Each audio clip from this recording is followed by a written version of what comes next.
ಪ್ರಿಯ ವೀಕ್ಷಕರೇ, KV ವಾರ್ತಾ YouTube ಚಾನಲ್ಗೆ ಸ್ವಾಗತ. ಹೀರೋಯಿನ್ಗಳು ಅಷ್ಟೊಂದು ದುಡ್ಡನ್ನು ಹೆಂಗೆ ಮಾಡ್ತಾರೆ? ಮಾಡೋದು 3-4 ಸಿನಿಮಾಗಳಾದರೂ ಕೂಡ ಕೋಟಿ ಕೋಟಿ ಕಾರ್ನಲ್ಲಿ ಓಡಾಡ್ತಾರೆ. ಅವರ ಜೀವನ ಶೈಲಿಯನ್ನು ನೋಡಿದರೆ ಇವರು ಹೇಗೆ ದುಡ್ಡು ಮಾಡ್ತಾರೆ ಅನ್ನುವಂಥ ಪ್ರಶ್ನೆ ಸಾಮಾನ್ಯ ಜನರಿಗೆ ಕಾಡೇ ಕಾಡತ್ತೆ. ಇದೇ ಪ್ರಶ್ನೆಯನ್ನು ಇದೇ ರೀತಿ ನೇರವಾಗಿ ಒಂದು ಸಂದರ್ಶನದಲ್ಲಿ ಕನ್ನಡದ ಖ್ಯಾತ ನಟಿಯಾಗಿರುವಂತಹ ಅಮೃತ ಅಯ್ಯಂಗಾರ್ ಅವರಿಗೆ ಕೇಳಲಾಗಿತ್ತು. ಅದಕ್ಕೆ ಅವರು ಕೊಟ್ಟಂತಹ ಉತ್ತರ ನಿಜಕ್ಕೂ ಎಲ್ಲರಿಗೂ ಶಾಕಿಂಗ್ ಆಗಿತ್ತು. ಹಾಗಿದ್ರೆ ಆ ಸಂದರ್ಶನದಲ್ಲಿ ಅಮೃತ ಅಯ್ಯಂಗಾರ್ ಹೇಳಿದ ಆ ಕಹಿ ಸತ್ಯ ಆದರೂ ಏನು? ಸಿನಿ ಕ್ಷೇತ್ರದ ಅಸಲಿ ಮುಖವಾಡವಾದ್ರೂ ಏನು? ಹೀರೋಯಿನ್ಗಳು ಪಡ್ತಾ ಇರುವ ಕಷ್ಟ ಎಂಥದ್ದು? ಅದರ ಮಧ್ಯೆಯೂ ಕೆಲವರು ಶೋಕಿ ಮಾಡ್ತಾ ಇರುವವರನ್ನ ನೋಡಿದರೆ ಹುಟ್ಟಿಕೊಳ್ಳುವಂತಹ ಪ್ರಶ್ನೆ ಏನು? ಈ ಎಲ್ಲದರ ಕುರಿತಾಗಿ ನಾನು ಈ ವಿಡಿಯೋದಲ್ಲಿ ಡೀಟೇಲ್ ಆಗಿ ವಿವರಿಸ್ತೀನಿ. ವಿಡಿಯೋವನ್ನು ಎಲ್ಲೂ ಕೂಡ ಸ್ಕಿಪ್ ಮಾಡದೆ ಕಡೆ ತನಕ ನೋಡಿ.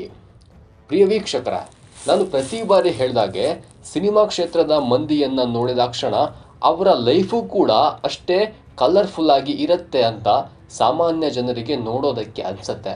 ಆದರೆ ಅವರ ಜೀವನದಲ್ಲಿಯೂ ಸಾಕಷ್ಟು ಏಳು ಬೀಳುಗಳು ಇರ್ತವೆ, ಕಷ್ಟ ಕಾರ್ಪಣ್ಯಗಳು ಅವರಿಗೂ ಕೂಡ ಎದುರಾಗಿರುತ್ತೆ. ಆದರೆ ಅವೆಲ್ಲವನ್ನ ಕೆಲವೊಮ್ಮೆ ತೋರಿಸಿಕೊಂಡಿರ್ತಾರೆ, ಆದರೆ ಹಲವು ಬಾರಿ ಅವುಗಳನ್ನು ತಮ್ಮಲ್ಲಿಯೇ ನೋವನ್ನು ನುಂಗಿಕೊಂಡಿರ್ತಾರೆ.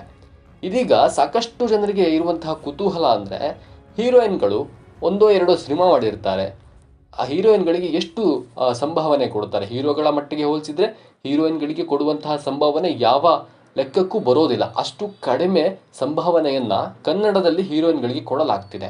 ಇದರ ವಿರುದ್ಧ ಸಾಕಷ್ಟು ನಟಿಮಣಿಯರು ಧ್ವನಿಯನ್ನು ಎತ್ತಿದ್ರು, ಆದರೆ ಆ ಧ್ವನಿಯನ್ನು ಹತ್ತಿಕ್ಕುವಂತಹ ಕೆಲಸ ಕೂಡ ಆಯಿತು.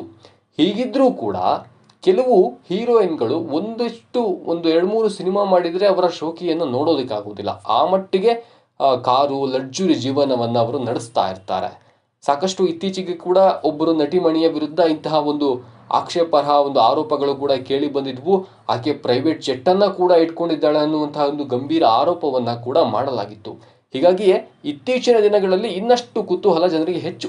ಹೀರೋಯಿನ್ಗಳು ತಮ್ಮ ಜೀವನಕ್ಕೆ ದುಡ್ಡನ್ನು ಹೇಗೆ ಮಾಡ್ತಾರೆ? ಸಿನಿಮಾ ಒಂದೇ ಅವರ ಆದಾಯದ ಮೂಲನ ಅನ್ನುವಂಥ ಪ್ರಶ್ನೆ ಎಲ್ಲರಿಗೂ ಕಾಡಿರುತ್ತೆ.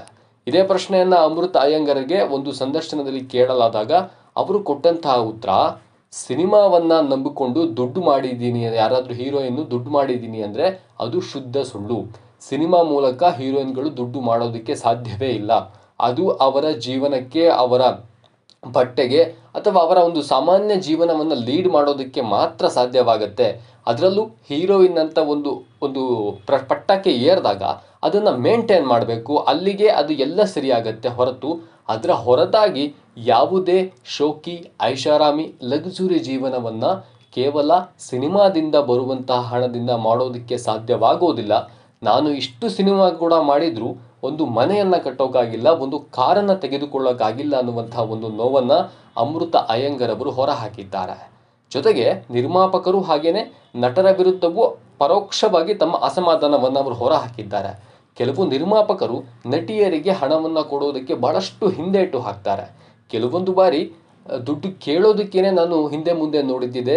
ಸಿಂಪಲ್ ಆಗಿ ಇದ್ದರೆ ಇವರೇನು ಬಿಡು ಸಿಂಪಲ್ ಆಗಿರ್ತಾರೆ, ಅವರಿಗೆ ಯಾಕೆ ಹಣ ಕೊಡಬೇಕು ಅಂತಾರೆ. ಅದೇ ನಾವು ಶೋಕಿ ಮಾಡ್ತೀವಿ ಅಂದರೆ ಸ್ವಲ್ಪ ಲಕ್ಸುರಿಯಾಗಿ ಇರ್ತೀವಿ ಅಂದರೆ ಇವರು ಭಾಳ ಲಕ್ಸುರಿ, ಇವರನ್ನ ಸಿನಿಮಾದಲ್ಲಿ ಹಾಕೊಳ್ಳೋಕ್ಕೆ ಹಿಂದೆ ಮುಂದೆ 10 ಸಾರಿ ಯೋಚಿಸಬೇಕು ಅನ್ನುವಂಥ ಒಂದು ತೀರ್ಮಾನವನ್ನು ನಿರ್ಮಾಪಕರು ತೆಗೆದುಕೊಳ್ತಾ ಇದ್ದಾರೆ. ಅದರಲ್ಲೂ ಒಂದು ಬಾರಿ ನಾನು ಸಾಮಾನ್ಯದಲ್ಲಿ ಸಿನಿಮಾ ಕ್ಷೇತ್ರಕ್ಕೆ ಬಂದಾಗ ಸಾಮಾನ್ಯಳಂತೆ ಇದ್ದಾಗ ನನ್ನನ್ನು ಅದೆಷ್ಟು ನೆಗ್ಲೆಕ್ಟಾಗಿ ಕಡೆಗಣಿಸಿದ್ರು ಅಂದರೆ, ಯಾರತ್ತೋ ಕಾರನ್ನು ಹತ್ತಿ ಇದರಲ್ಲಿ ಡ್ರಾಪನ್ನು ತೆಗೆದುಕೊಳ್ಳಿ ಅನ್ನುವಂಥ ಒಂದು ಮಾತನ್ನು ಕೂಡ ಒಂದು ಪ್ರೊಡಕ್ಷನ್ ಸಂಸ್ಥೆ ನನಗೆ ಆಡಿತ್ತು. ಹೀಗೆ ಹೀರೋಯಿನ್ಗಳು ಸಿನಿ ಕ್ಷೇತ್ರದಲ್ಲಿ ಬಹಳಷ್ಟು ಕಷ್ಟವನ್ನು ಪಡ್ತಾ ಇದ್ದಾರೆ ಅಂಥೇಳಿ ಸಿನಿಮಾ ರಂಗದ ನಿಜ ಮುಖವಾಡವನ್ನು ಅಮೃತ ಅಯ್ಯಂಗಾರ್ ಅವರು ಕಳಚಿಟ್ಟಿದ್ದಾರೆ. ಇದಿಷ್ಟು ಅಮೃತ ಅಯ್ಯಂಗಾರ್ ಅವರು ಹೇಳಿರುವಂತಹ ನಿಜವಾದ ಸ್ಟೋರಿ. ಆದರೆ ಈ ಸ್ಟೋರಿಯನ್ನು ಕೇಳಿದ ಬಳಿಕ ಸಾಕಷ್ಟು ಜನರಿಗೆ ಒಂದು ಪ್ರಶ್ನೆಯನ್ನು ಹುಟ್ಕೊಳ್ಳುತ್ತೆ, ಹಾಗಿದ್ರೆ ಈ ಸಿನಿಮಾ ರಂಗದಲ್ಲೇ ನಂಬಿಕೊಂಡು ಇಷ್ಟೆಲ್ಲ ದುಡ್ಡನ್ನು ಮಾಡೋದಕ್ಕೆ ಆಗಲ್ಲ ಅಂದರೆ ಇವರು ಹೇಗೆ ದುಡ್ಡು ಮಾಡ್ತಾರೆ? ಇದರ ಹೊರತಾಗಿ ಆದಾಯದ ಮೂಲ ಏನು ಅನ್ನುವಂಥ ಪ್ರಶ್ನೆ ಹುಟ್ಕೊಳ್ಳುತ್ತೆ. ಅದಕ್ಕೂ ಕೂಡ ಅಮೃತ ಅಯ್ಯಂಗಾರ್ ಉತ್ತರ ಕೊಟ್ಟಿದ್ದಾರೆ. ನಾವು ಪ್ರಮೋಷನ್ಗಳನ್ನು ಮಾಡ್ತೀವಿ, ಯಾವುದಾದ್ರೂ ಕಾರ್ಯಕ್ರಮಗಳ ಉದ್ಘಾಟನೆ ಇದ್ದರೆ ಅಲ್ಲಿಗೆ ಹೋಗ್ತೀವಿ, ಇನ್ಸ್ಟಾಗ್ರಾಮ್ಗಳಲ್ಲಿ ಕೊಲಾಬ್ರೇಷನ್ಗಳನ್ನು ಮಾಡ್ಕೊಳ್ತೀವಿ, ಇದರಿಂದ ಒಂದಿಷ್ಟು ಆದಾಯ ಬರುತ್ತೆ ಅನ್ನುವಂತಹ ಮಾತನ್ನು ಕೂಡ ಅಮೃತ ಅಯ್ಯಂಗಾರ್ ಆಡಿದ್ದಾರೆ. ಅದು ಕೂಡ ಏನು ದೊಡ್ಡ ಮಟ್ಟಿಗಿನ ಆದಾಯ ಅಲ್ಲ. ಹೀಗಿದ್ರೂ ಕೆಲವು ನಟಿಮಣಿಯರು ಮಾಡುವಂತಹ ಲಕ್ಸುರಿ ಜೀವನವನ್ನು ನೋಡಿದಾಗ ಸಹಜವಾಗಿಯೇ ಸಾಮಾನ್ಯರಿಗೆ ಪ್ರಶ್ನೆ ಉದ್ಭವ ಆಗೇ ಆಗತ್ತೆ. ಆ ಪ್ರಶ್ನೆಗಳಿಗೆ ಆ ನಟಿಮಣಿಯರೇ ಸೂಕ್ತವಾದ ಉತ್ತರವನ್ನು ಕೊಟ್ಟರೆ ಒಳ್ಳೆಯದು ಅನ್ನೋದು ನನ್ನ ಅನಿಸಿಕೆ. ಪ್ರಿಯ ವೀಕ್ಷಕರೇ, ಈ ಬಗ್ಗೆ ನಿಮಗೇನಿಸುತ್ತೆ ಅನ್ನೋದನ್ನು ಕಮೆಂಟ್ ಮಾಡಿ ತಿಳಿಸಿ. ಈ ವಿಡಿಯೋ ಇಷ್ಟ ಆಗಿದ್ದರೆ ಲೈಕ್ ಮಾಡಿ, ಶೇರ್ ಮಾಡಿ. ಹಾಗೆಯೇ ಈ ರೀತಿಯ ಇನ್ನಷ್ಟು ವಿಡಿಯೋಗಳಿಗಾಗಿ KV ವಾರ್ತಾ ಯೂಟ್ಯೂಬ್ ಚಾನಲ್ಗೆ ಸಬ್ಸ್ಕ್ರೈಬ್ ಆಗುವುದನ್ನು ಯಾವುದೇ ಕಾರಣಕ್ಕೂ ಮರಿಬೇಡಿ. ನಮಸ್ಕಾರ.